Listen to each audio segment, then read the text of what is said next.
Ontem o David, um bimodal endógeno, aquelas pessoas que estão apoiando a escola, que estão participando internamente da bimodagem, me perguntou, pô, você fala tanto que mudou muito a maneira que você trabalha com os escritos do Nipô, me dá aí mais ou menos, me detalha isso aí.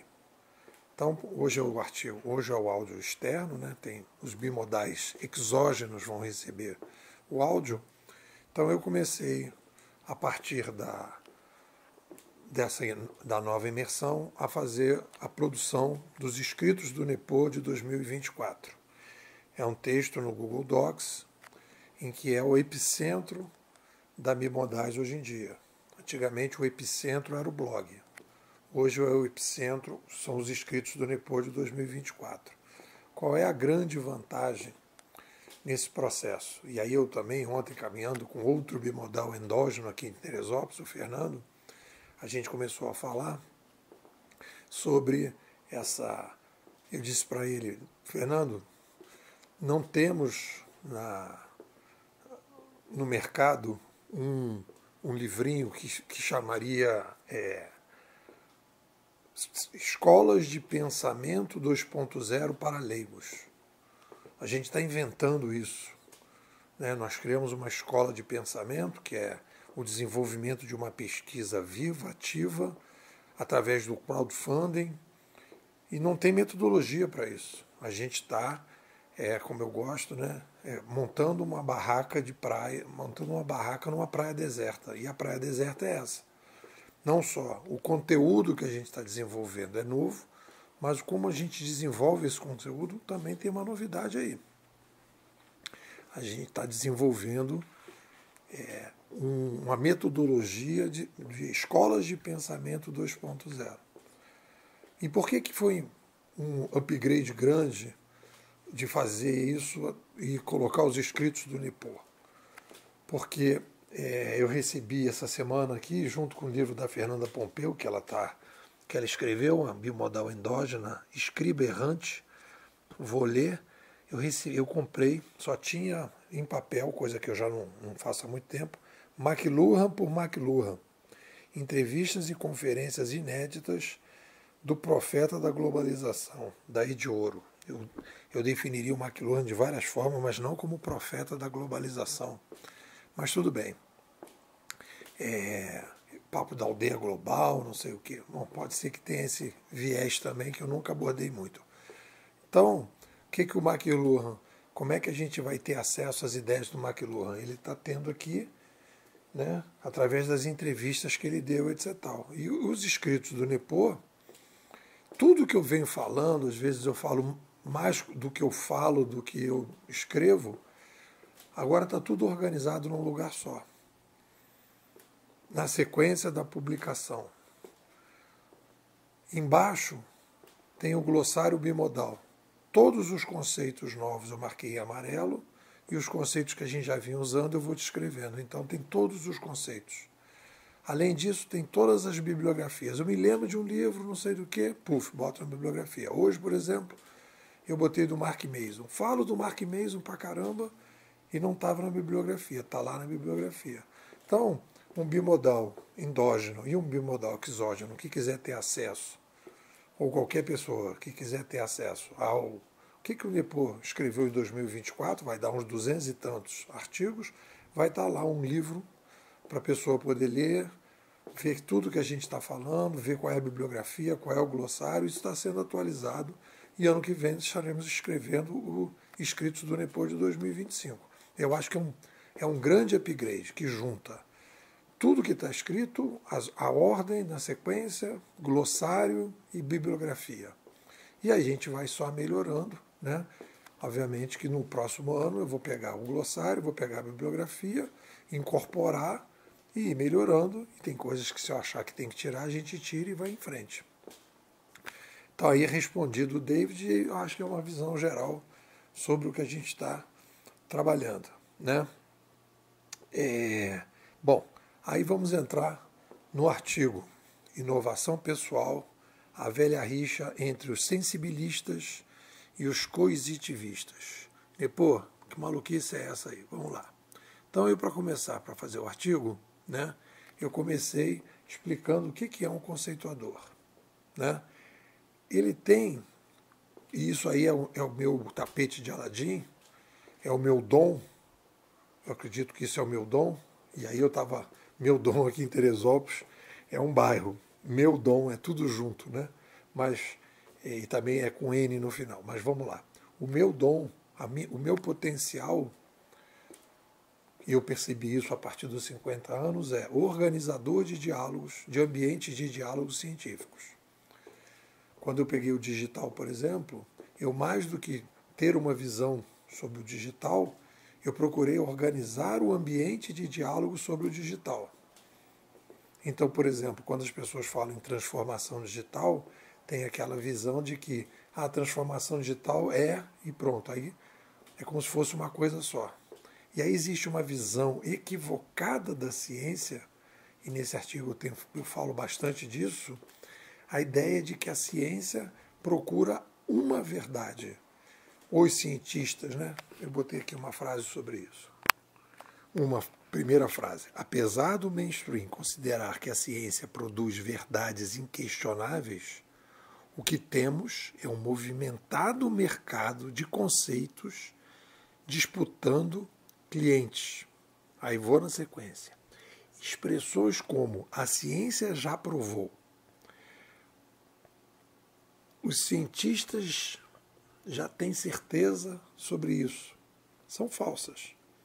Para cada afirmação de um cientista que diz X, tem outro que diz Y. Então, o que a gente tem aí? A gente tem um ambiente de diálogo em que os conceituadores estão mercadando a sua abordagem. Nós temos várias abordagens, né? E aí, quando a gente trabalha de maneira mais profunda essa conversa, e a gente vai falar isso sobre felicidade, né? A gente tem conceituadores mais medianos, que eu chamei aqui, ou mais de excelência, ou mais parciais, ou mais completos. O McLuhan, por exemplo, por isso que eu até comprei esse livro dele, para ver se ele fala sobre isso, né? Quando ele trabalhou com a ideia da mudou a mídia, mudou a sociedade, ele, na verdade, estava tendo um impacto fortíssimo na ciência social, porque ele vai criar um novo motor da história. Mas ele faz uma reflexão sobre isso, até onde eu li do McLuhan, não. Eu me lembro do Mises, quando ele faz uma discussão sobre ciência social, ele se preocupa um pouco de ver como é que aquelas mudanças que ele está propondo na economia impactam no geral na ciência social. Então o Mises ele é mais ambientológico do que o McLuhan. O McLuhan é mais fenomenológico. O que quer dizer isso? Né? Pô, a pessoa se limita a estudar o fenômeno, mas não se preocupa com o ambiente. Eu tenho falado muito aqui, né, que é mais ou menos a ideia do marceneiro. O marceneiro faz mesas e cadeiras. E existe um marceneiro mais completo que, além de se preocupar com as mesas e cadeiras, se preocupa com a oficina.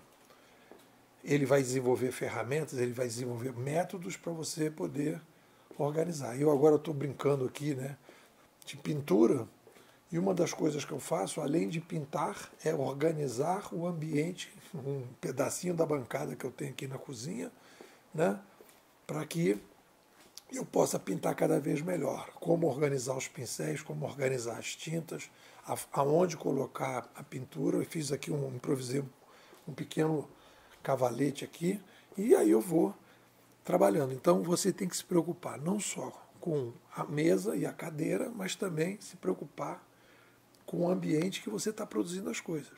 Então, quando a gente vai estudar um fenômeno, seja o digital, seja a felicidade, seja quando você vai ao médico fazer algum tipo de procurar algum diagnóstico, é por isso que as pessoas procuram vários médicos, que procuram vários diagnósticos, porque você tem diferentes abordagens, independente qual é o fenômeno. Então, vamos lá. Você tem saber que existem diversas abordagens sobre aquele fenômeno. conhecer as diferentes abordagens sobre ele. E é isso que a gente às vezes faz quando vai em vários médicos. E por fim, escolher aquelas que são mais consistentes, que possam balizar as melhores decisões. Então, na verdade, a ciência é um mercadão, né? E aí dentro desse mercadão, e aí isso eu vi muito no digital, na minha experiência aí de 17 anos estudando digital, o que eu vi? Eu vi análises mais percepcionistas e outras mais padronistas. As percepcionistas eu acho isso, eu acho aquilo, o mundo digital é isso, o mundo digital é aquilo. Você fala, mas cadê o padrão? E é isso que caracterizou a procura da bimodais, né? Em toda a nossa abordagem. E é isso que os canadenses nos ensinaram, e é por isso que a gente escolheu os canadenses, né? A gente escolheu os canadenses porque eles são mais padronistas. É o Pierre Levy, quando ele diz mudou a mídia, mudou a civilização, e aí mostrou a oralidade, a escrita e depois o digital. E aí então a gente teve uma opção mais padronista. Tudo isso faz uma diferença enorme na vida da gente. Entender que a ciência é um mercadão, entender que existem abordagens melhores e piores, e que a gente tem que escolher padrinhos que são padrinhos mais padronistas do que percepcionistas. Foi essa a escolha que eu fiz e por isso que eu acho que a gente tem um diferencial maior, porque eu escolhi os meus padrinhos mais padronistas do que percepcionistas, através dos canadenses e menos dos americanos, que no caso do digital estão muito mais percepcionistas do que padronistas. Aí a gente entra, então, dentro da ambientologia, que vocês já estão sabendo que a ambientologia é a conversa sobre o ambiente da conversa, é a conversa sobre a oficina do marceneiro. A gente refletindo sobre o digital, a gente foi identificando as várias correntes que abordam isso. A gente falou que tem gente que pensa que a gente está vivendo hoje uma revolução industrial, tem gente que acha que é uma revolução do conhecimento, tem gente que acha que é uma revolução da informação, e a gente caracterizou como uma revolução de mídia. Então a gente foi fazendo as várias escolas, os conhecimentistas, que falam que é conhecimento, os industrialistas, que falam que é indústria, e a gente organizou. E a gente diz, olha, tem essas abordagens aqui, e a gente escolheu essa aqui. Por quê? Porque mudou a mídia, tem padrão, vai lá atrás, vai ver, etc. Explica e tal, defende. Então a gente mostra que tem que se fazer uma escolha e a gente propõe uma escolha mais adequada, diferente de outros. Quando a gente vai discutir sobre felicidade, e a gente está entrando na inovação pessoal, e dentro da ambientologia a gente faz a escolha da ciência da inovação. Então a gente escolheu, olha, a gente vai desenvolver uma ciência da inovação, que a gente substitui a ciência social por uma ciência da inovação, porque o Sapiens é dinâmico. E na ciência da inovação, a gente discutiu o digital na camada da inovação civilizacional, propôs algumas coisas para a inovação grupal, organizacional, no livro Administração 3.0 que a gente escreveu, e agora a gente está falando de inovação pessoal. E aí, na inovação pessoal, a gente descobre duas grandes vertentes. E é isso que é importante entender, essas duas grandes vertentes, que eu chamei aqui, e isso é novidade que a gente está colocando nesse artigo de hoje, que é os sensibilistas e os coisitivistas. O que isso aí depois explica? Sensibilista, aqueles que acreditam que a métrica da felicidade deve se basear em sensações, uma visão mais endógena, de dentro para fora, do que exógena, de fora para dentro. E os coisitivistas, aqueles que acreditam que a métrica da felicidade deve se basear em coisas, uma visão mais exógena, de fora para dentro, do que mais de fora para dentro do que de dentro para fora, né? Aí o que acontece? A visão mainstream, e aí olha só como é que é interessante quando a gente trabalha com ciência da inovação. A visão mainstream é uma visão que tende a, essa visão mais coisificada da felicidade, né? É mais coisitivista. Por quê? Porque a gente vai caminhar nessa visão do sucesso, fama, dinheiro e status. Tudo isso é coisa, não é sensação. Eu não procuro uma sensação de bem-estar. Eu procuro algo do lado de fora e acho que aquilo vai trazer a sensação. Eu aposto que vai trazer a sensação, mas a referência não é a sensação, né? E aí a gente percebe, já dentro da ciência da inovação e já dentro do estudo do digital, que a topologia de poder influencia no aumento ou na redução dessas visões sobre felicidade. Então percebe, quando a gente tem a centralização ambiental, a gente tem um aumento da visão coisitivista da felicidade. Coisitivista exogenista da felicidade. A visão de que as coisas e a visão do outro sobre você deve prevalecer. E quando a gente tem a descentralização ambiental, a gente tem o aumento da visão sensibilista e endogenista. E aí, quando eu vou começar a ler esses autores todos, olha como é importante organizar a brincadeira. Quando eu estou lendo esses autores todos, que estão falando de felicidade, e principalmente aqui eu cito no artigo, né, o Mark Mason, naquele livro A Sutil Arte de Ligar o Foda-se. Olha o nome. A Sutil Arte de Ligar o Foda-se. O que é o foda-se? O foda-se é foda-se a visão exógena. Foda-se a visão coisificada da felicidade. O importante é o que você acha, o que você sente. E é isso que você tem que colocar. Olha a frase dele. É importante escolher o que realmente importa para você e se concentrar nisso, ignorando o resto. Então ele está falando da visão endogenista, sensitivista da felicidade.